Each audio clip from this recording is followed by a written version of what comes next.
Did you know that even though the new iPhone 16e doesn't officially support MagSafe, you can buy one of these cheap MagSafe cases with the magnet ring on the back, put it on your phone, and not only will the charger stick to it, but it will charge the phone directly through Qi wireless charging, achieving the same effect. Trust me, I fully agree, and I thought the same thing, and that this was going to be by far the biggest deal breaker for the new iPhone, but I was wrong. For context, we're talking about the new budget iPhone 16e, which for some godforsaken reason, they didn't include MagSafe on. And I use MagSafe for literally everything, like my tripod mounts when I'm filming, and then pretty much all of my chargers are MagSafe. But here's the thing, you can buy aftermarket cases with MagSafe built into them. This is an ESR one, and I knew this would at least make it magnetic. But at the very least, I could use it to like physically mount the phone. Now, even though this thing supports wireless Qi charging, I thought they'd block MagSafe chargers because they explicitly did not include it on the phone. But check this out, MagSafe charger, magnets on the back, and it charges exactly like any other MagSafe charger would. And after a few scrappy tests, it seems to be charging at the same speed most of my other MagSafe devices charge at. And like third-party MagSafe accessories like these battery banks,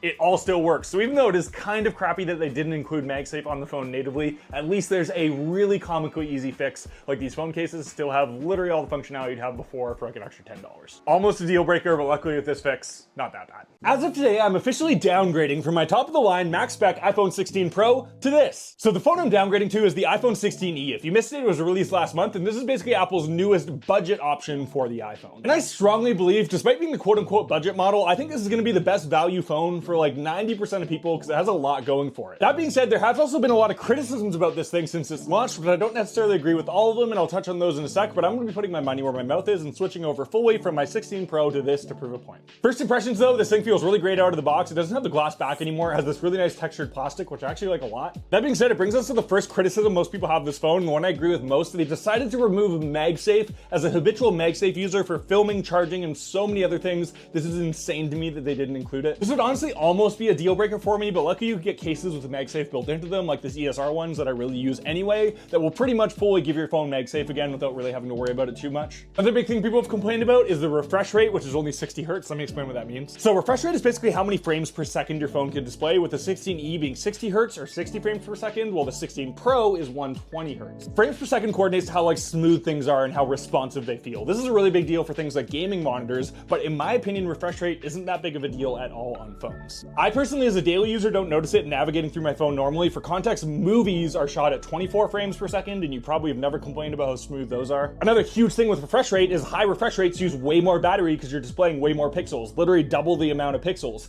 So having that lower refresh rate means you're getting huge returns on battery life, which apparently the 16e does incredibly well, especially compared to the Pro. And some people say refresh rate is night and day on phones. I personally do not agree at all, but I'll let you know after my month of testing. The last thing people criticize is the price. I agree that 600 USD or $900 Canadian isn't necessarily a budget option. But instead of shorting their budget model phone like pretty much every other brand does with much lower specs and a lower processor, the 16e uses the same A18 chip that all of the other modern phones do. So even though you're losing all of these small features like MagSafe, at the core, the actual performance of the phone is going to be near identical. I would assume this is why we're seeing the slightly higher price point for the budget phone. I think that is a fair trade-off for something that's going to provide so much more longevity and have it be, for all intents and purposes, the same as the other phones in the lineup. That being said, as somebody who's literally a phone power user, I film content every day. I'm on this thing 10 hours a day using it for my livelihood. If this works for me and I'm not noticing a difference from my 16 Pro, I think it'll work for you too, and I'll feel comfortable recommending it. Let me know if you guys have any other questions on this thing while I use it for the next month.